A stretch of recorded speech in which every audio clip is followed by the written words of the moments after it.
All right, hello everyone, and welcome to my channel.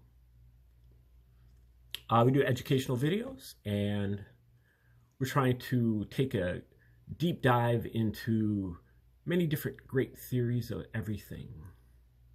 All-encompassing theories, grand unified theories, cosmologies, tour de forces and magnum opuses, and earth-shattering discoveries from some of the most obscure sources. People who spent their whole life working on something, or at least a few decades, a big chunk of their life, and never really got recognized for what they did. And we're trying to get them recognized and get their work out there, because I found that they did a great service for humanity putting their work out there. And it would be nice if it continues to circulate. We've done hundreds of videos on the Tree of Life and on the reciprocal system of theory. Now we're turning our attention to the Reciprocal Church, which is putting together many different sources of spiritual practice, spiritual techniques, things that you can use in your life to bring yourself closer to that which you revere, and however you revere that. And we feel this is necessary as the church and the synagogue and any of these other holy buildings from the Western religions, I guess the mosque, and maybe, I don't know, some of these others, they're about to collapse because there's just not enough evidence to support the New Testament, the Old Testament, and even the Quran. But we're focused on the New Testament for right now. We're going to get to the Old Testament later. And my position on the Quran is a lot more tentative. But as far as the New Testament is concerned, there is a growing body of scholarship out there by, not by the mainstream, but by people who actually dig and aren't bound by their prestige or their tenure or lack of tenure, or by their reputation, or by money, or by getting to feel like they're being humiliated because their theories are wrong. The new emerging scholarship is really dictating that the Gospels have been written by the Romans, the Caesars. The Caesars were the only people who had the opportunity and the means, the resources to actually write these and get them disseminated. They were really the only people that had the mastery of the languages needed to put this stuff out there. And you find that when you kind of buy into the, or at least give lip service, or at least give an open mind to the Roman origin hypothesis, that it clears up a whole lot of discrepancies. And really, all of the arguments that are used by Christians for the existence of Jesus are also, you can also use them for the Roman hypothesis. So we'll be going over that later. But what we're doing right now is we're looking at the work of, really the work of Josephus, who is, this is an example of that, who's said to be a first century historian who has Jewish origin, but ended up defecting and working for the Romans. He was a court historian for the Romans and wrote the epochal War of the Jews, as well as Jewish antiquities, and his autobiography, and another book called Against Appian. And he is the only first century author other than the Gospels to mention Jesus. which Christians use for their evidence, not recognizing that he was a member of the Roman royal family. He was adopted by Vespasian, who became the emperor. When Vespasian became the emperor, he adopted Josephus, pardoned him from his POW situation, and brought him to Rome, and made him the court historian and adopted him into his family. That's why he's called Flavius Josephus. When you look for the names of these people, you find that everybody who says anything good about Jesus in the first century or second century is in tight with the Roman crown, with the Flavian dynasty, Vespasian, Titus, and Domitian from 69 to 96 AD. They backdated a story about Jesus, and then they intertwined the story about Jesus with Josephus's book called War of the Jews. There are an endless amount of parallels between Wars of the Jews and the Gospels, and you can't say that one is being influenced by the other, or they're both being influenced by each other.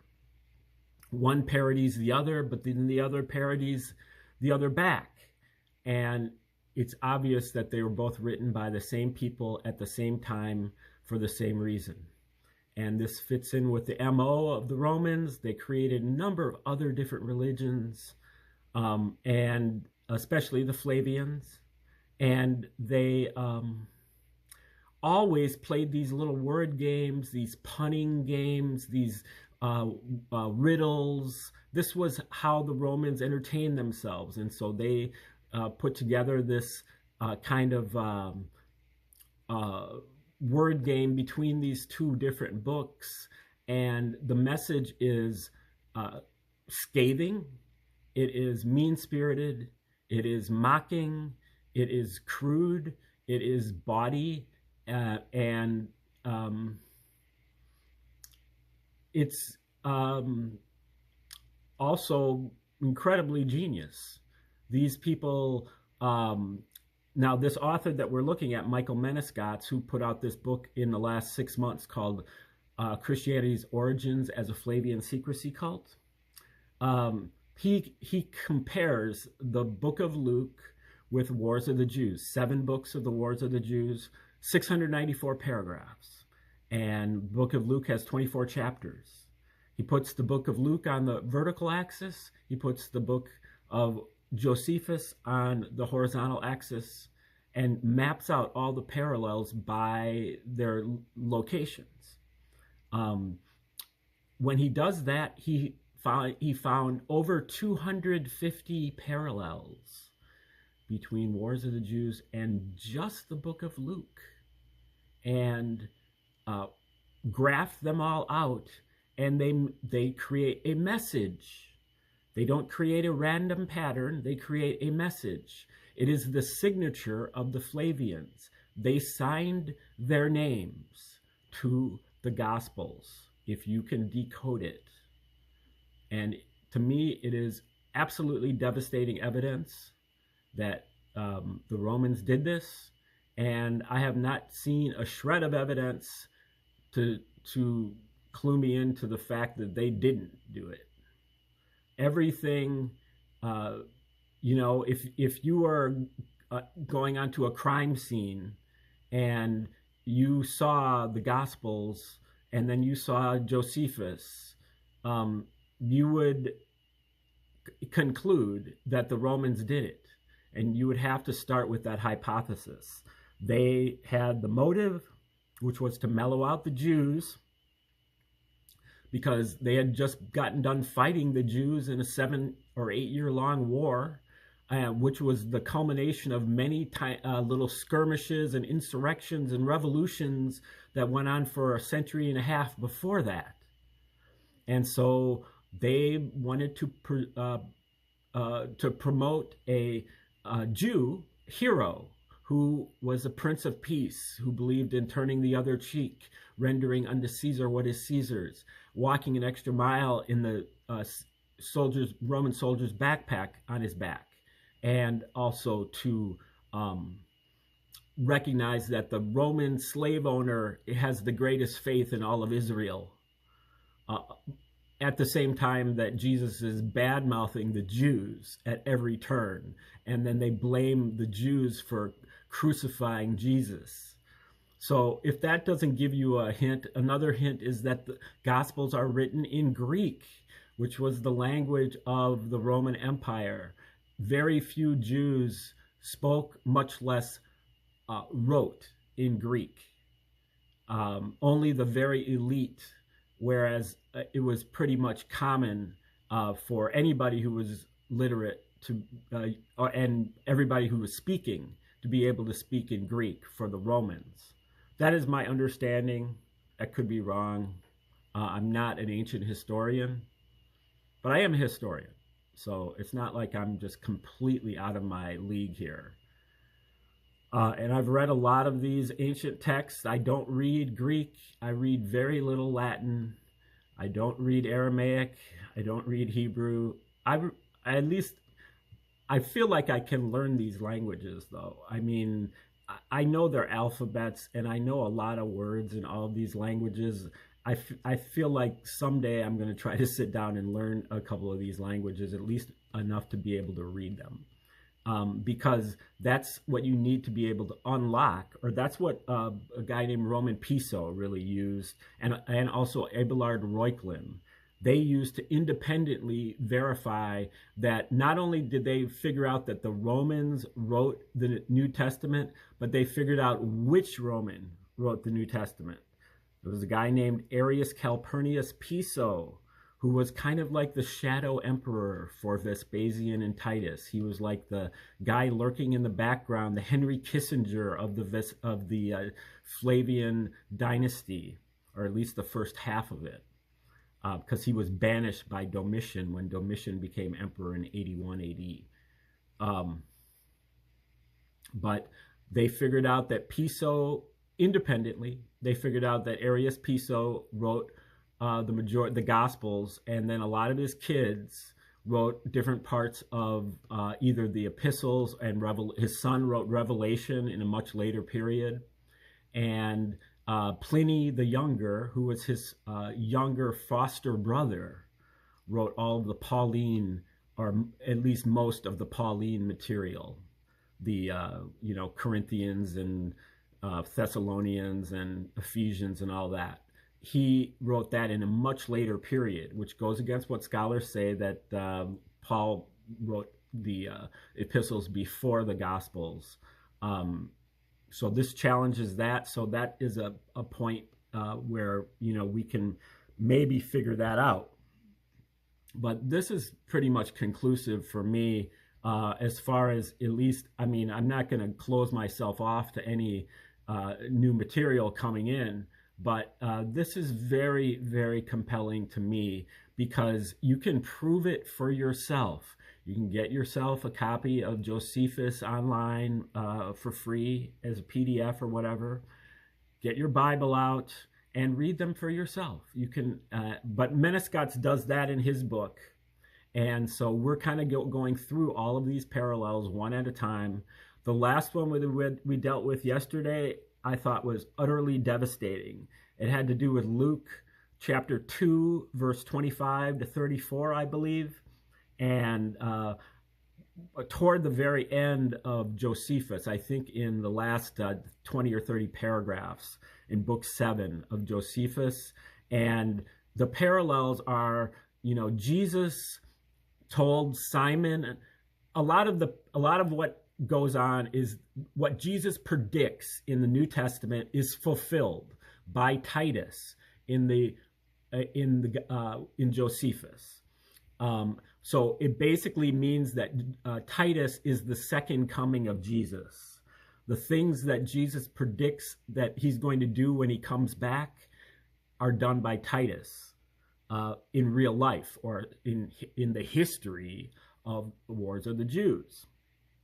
And this is another situation of that, where Jesus, he speaks to both in John, I believe John 21, he speaks to both Simon and John about kind of their future. He predicts their future.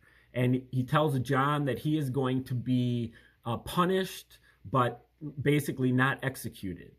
I can't remember the details about John, but then he talks to Simon, and he says they're going to take you to where you don't want to go, and they're basically going to martyr you. And he says a lot of stuff like,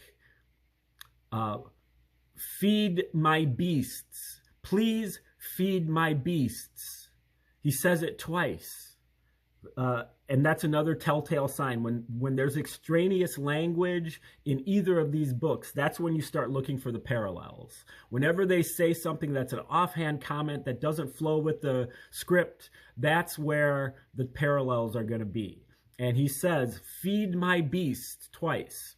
And then if you look at the War of the Jews, it's set 40 years later, and it's set at the triumph, which is the tradition in Rome is to, after you win the war, the emperor brings back the generals from the other side that they defeated and basically humiliates them in many different ways and then executes them.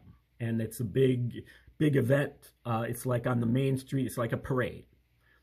And they bring in a character named Simon, just like in the book of Luke. But this character is Simon of Gioris, whereas the character in Luke is Simon of Jonas. And he is, it's predicted that he would have a rope around his neck, and he has a rope around, he's being basically dragged through the streets by his neck. And then he is fed to the beasts, the lions and the tigers, or whatever they use in the Colosseum, for their sacrifices. So when Jesus in the gospel is telling Simon, feed my beasts, he's telling him that he's going to get ripped apart by by lions and tigers. So the humor is like that. I'm sure the Romans had a field day with that. So anyway, now we're going to get into some more here.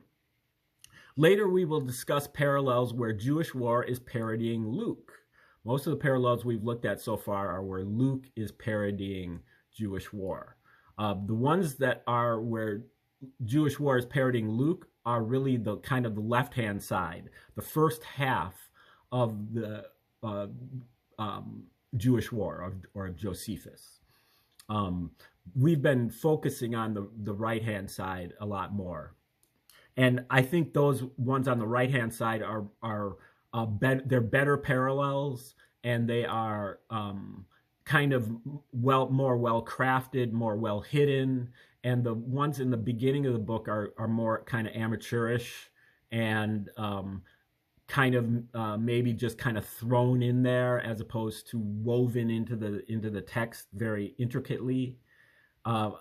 That suggests that War of the Jews may have been written in installments, and they wrote the end of the book first, because the War of the Jews was from 66 to 74 AD, but the book itself starts at like 200 BC. So he could have, Josephus, or whoever Josephus was, Arius Piso or whoever, he could have written the books 4 through 7 of Wars of the Jews, and then other people came in later and wrote the part from 200 BC up until the time of when the Jewish war started, which is approximately paragraph 350 or something.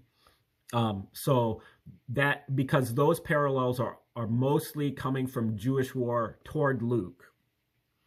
And again, they're kind of lesser in terms of their parodyism, or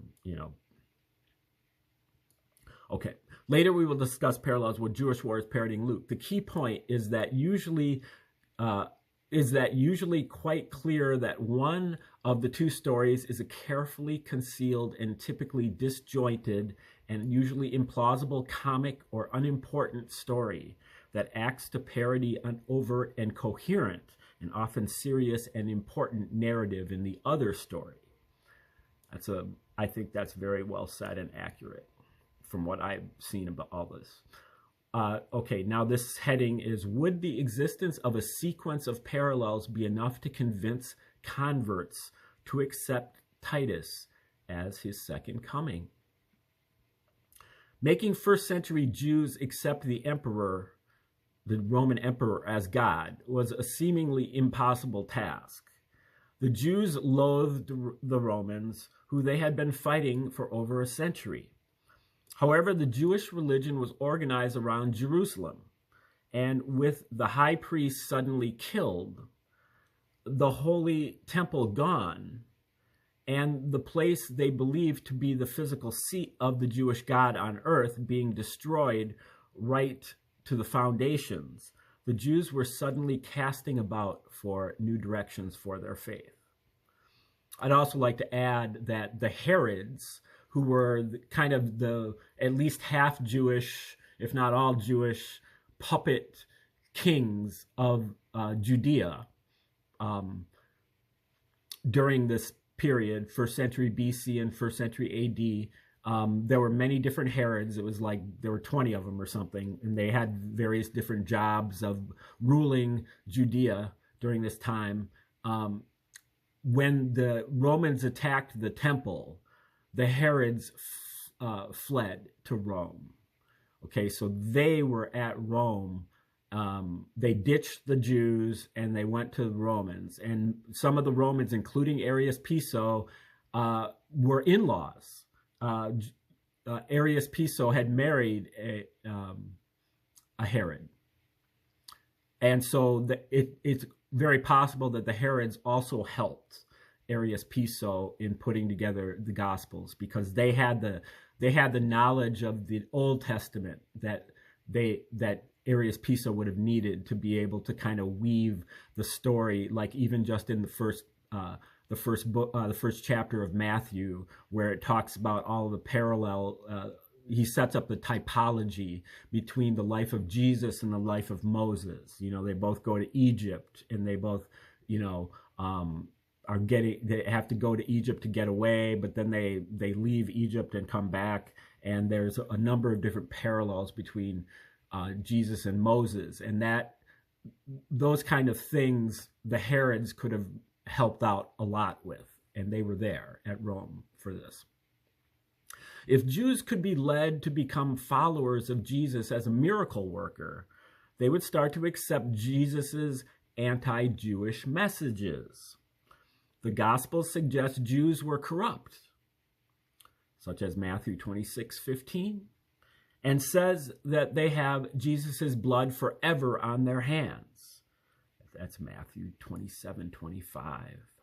Jesus repeatedly describes traditional Jews as the evil and the faithless generation, and even says that in all Judea he had not found any faith as great as that of an unnamed Roman centurion. He forgot to mention slaveholder. That's in Luke 7, verse 9, and suggests Jews should pay taxes to Rome. Accepting all this would make the convert much more accepting of the Roman emperor as a positive icon to be admired. Then, if those converts came to see Jesus as God and accept that they should await his second coming, the way Jesus mirrors Titus's victories would have more effect. The obvious candidate becomes Titus.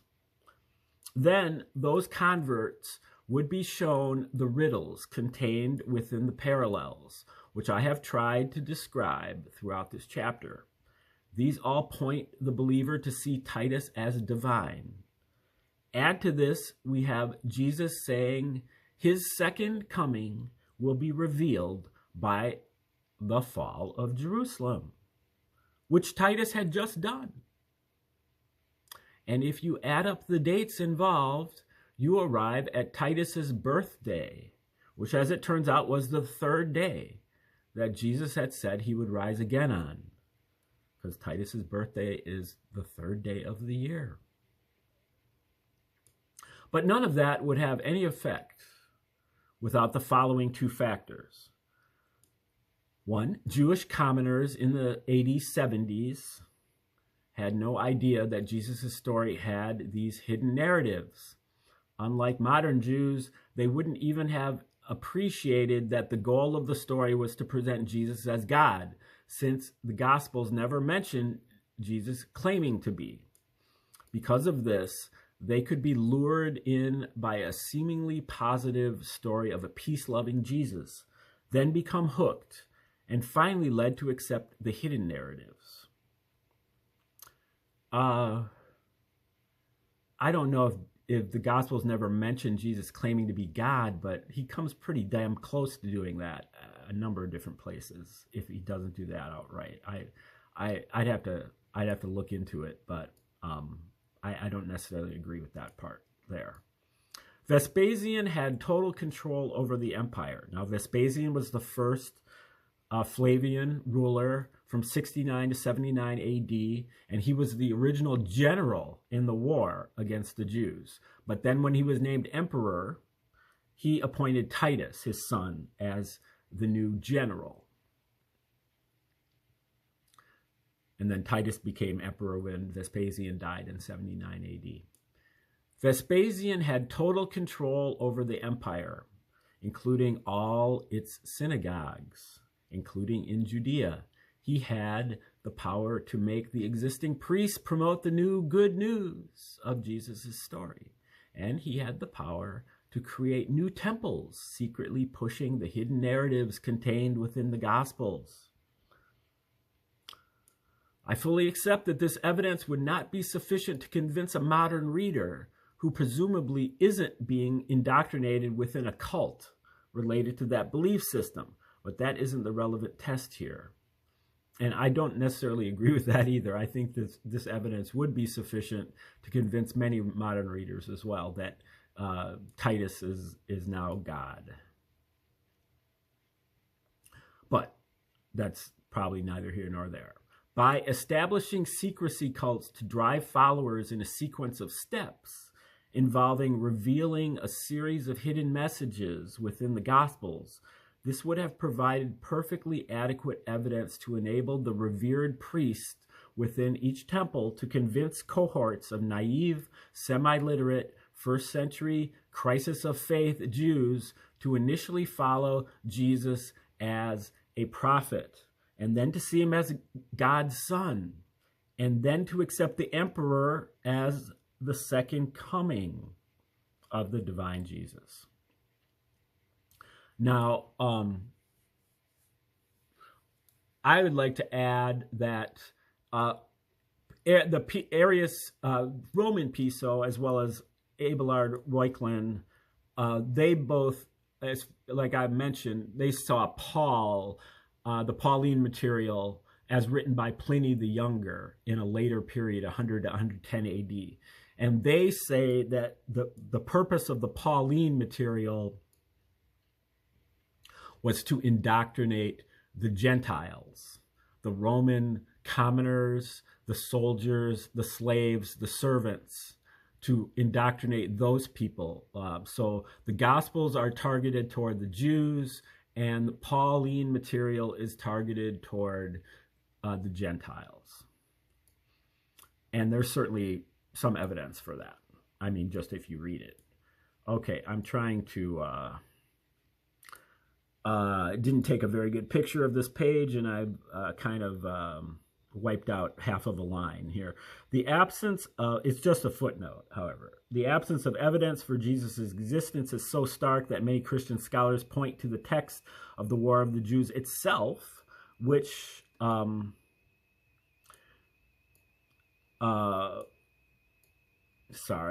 which is from around the 70s AD and is supposedly independent and innocent and passing references to Jesus' story as the only evidence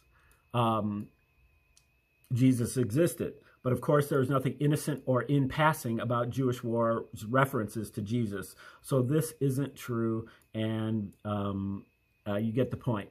Now, I would even go further and say this isn't.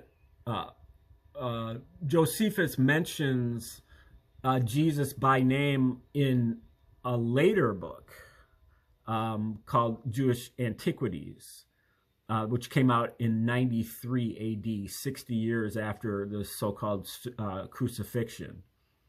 And it's only for a paragraph, and it's really another attempt to sign the name to autograph the Gospels. If you read it together, that it's called the Testimonium Flavianum or whatever. And if you read that paragraph along with the paragraph before it and the paragraph after it, which neither of which have anything to do with that middle paragraph, and then you read it in harmony with it's a Roman legend called Decius Mus, and the character in Josephus is called Decius Mundus, and it's all kind of written up in Joseph Atwill's book called Shakespeare's Secret Messiah. His first book called Caesar's Messiah came out about 20 years ago, and that was kind of the first book of the 21st century that really gets into this, and that's a great read. And then Shakespeare's Secret Messiah is, in my opinion, even better because it doesn't just cover the Gospels, but it covers the rest of the Pauline stuff, not into the depth, not the way that Abelard Reuchlin does, but in a different way, and parallels a lot of the stuff that's in the Pauline material with stuff in Revelation, and he has a very good breakdown of Revelation as well. So I'm going to try to put all this together over time, and it's going to take a little while, but if you'd like to help, please volunteer, because I'm going to be attempting to put together the case in the most accessible way. These videos are just kind of rough drafts of that, and hopefully will be distilled in a presentation that is just hopefully going to be devastating to all this, because I'm very tired of kind of living through this ignorance of pretending that this is okay and it's not. So anyway, thanks for tuning in today.